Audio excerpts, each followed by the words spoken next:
Hello students, welcome to the geography class of class 8. Today we are going to start the first chapter, that is resources. Resources क्या होती है, इस chapter में क्या है, मैं सारे टॉपिक्स अच्छे से एक्सप्लेन करूँगी। सबसे पहले ये जानते हैं कि रिसोर्सेज क्या होती है. What are resources? Resources are anything that can be used to satisfy a need. मतलब हमारे कोई भी नीड को जो चीज़ सेटिस्फाई करे. लाइक जब हमें प्यास लगती है तो हम पानी पीते हैं, भूख लगती है तो हम खाना खाते हैं, कहीं जाना होता है तो हम रिक्शा यूज़ करते हैं. ठीक है, हर चीज़ को सेटिस्फाई करने के लिए जो चीज़ हम यूज़ करें वो हमारी रिसोर्स होती है. तो हर एक रिसोर्स हमें कुछ यूटिलिटी देता है. लाइक हम जब थर्स्टी थे तो वो जो सेटिस्फाइंग पावर है उसकी वो हो गया यूटिलिटी. और हर एक रिसोर्स में कोई वैल्यू होता है. मतलब पानी का वैल्यू क्या है, प्यास बुझाना. खाने का वैल्यू क्या है, भूख मिटाना. So every resource has a value. So now types of resources. Resources generally कितने तरह के होते हैं? One natural, next human made and the third is human. मतलब human as a resource, because humans भी बहुत चीज़ करते हैं. ठीक है, सो नेचुरल रिसोर्सेज क्या होती है? जो हमें नेचर से डायरेक्टली मिलती है, जो हम खुद नहीं बनाते, हमें नेचर देता है. जैसे वाटर, सॉइल, मिनरल्स. ठीक है, ये सारी रिसोर्सेज हमें नेचर से डायरेक्टली मिलती है, हमें बनाने की ज़रूरत नहीं पड़ती है. The resources that are drawn from nature and used without much modification are called natural resources. For example, air, water, soil, sunlight, minerals and many more.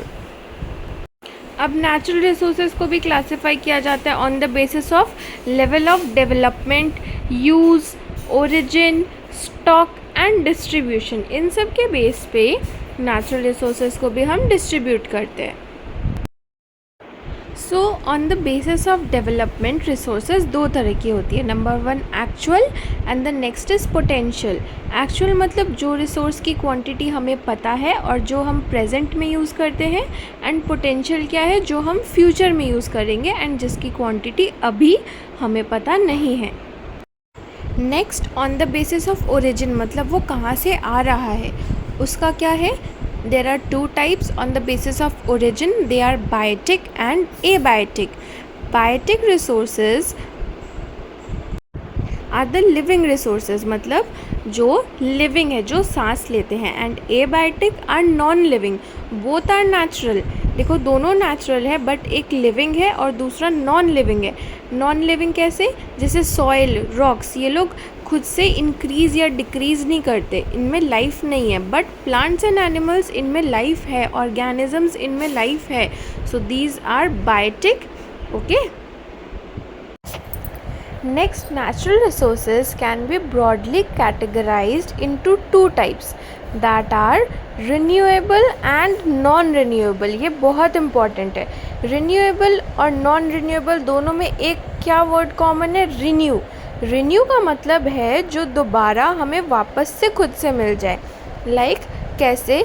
क्या सनलाइट कभी ख़त्म हो सकती है? नहीं, वो हमेशा अगले दिन नई बनकर आती है.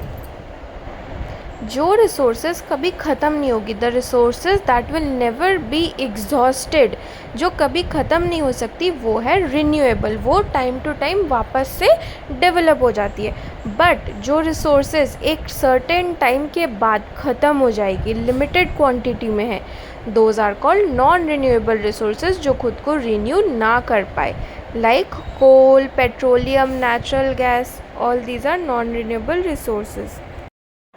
Next the other type of resource that was human made. इसका मतलब क्या है? Human made resources. From the name we can understand that it is made by humans. जैसे कि रोड्स, स्कूल्स, व्हीकल्स, बिल्डिंग्स, ये सब क्या होते हैं? नेचुरल रिसोर्सेज को यूज़ करके ह्यूमन कुछ और रिसोर्सेज बनाते हैं जिससे कि हमें कुछ फ़ायदा हो.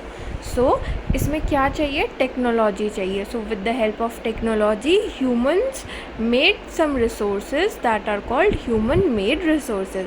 Next comes human resource.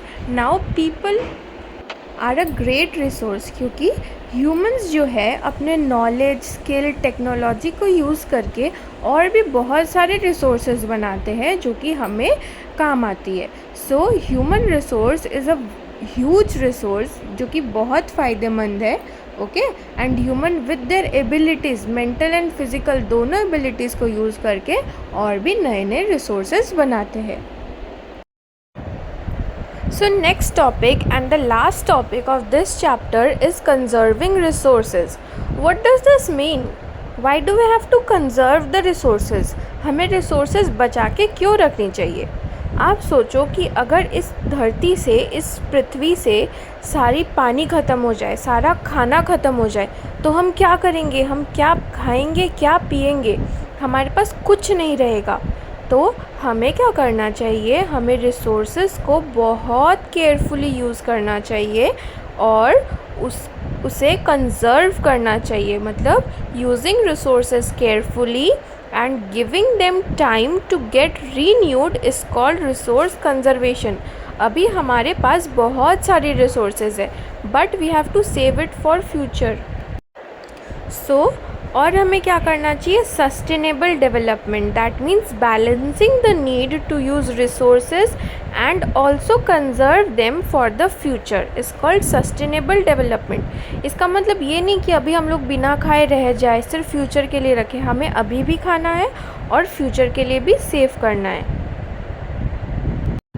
How can we do? There are many veg.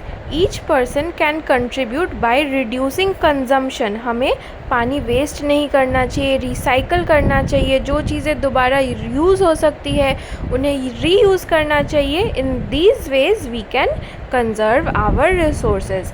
And there are some principles of sustainable development. वो क्या है? Respect and care for all. हमें चाहे वो एंट है, चाहे वो इंसेक्ट है, चाहे वो एनिमल है, सबकी रिस्पेक्ट करना चाहिए। रिसोर्सेज को सेव करनी चाहिए, रिसोर्सेज का वेस्ट कम करना चाहिए, minimise the depletion, conserve the earth's vitality and change personal attitude and practices. So read this chapter, understand this. If you have any queries, please do comment and let me know. In the other video we are going to solve some exercises. Until then, please do share, subscribe and please comment and please share my channel. Thank you for watching.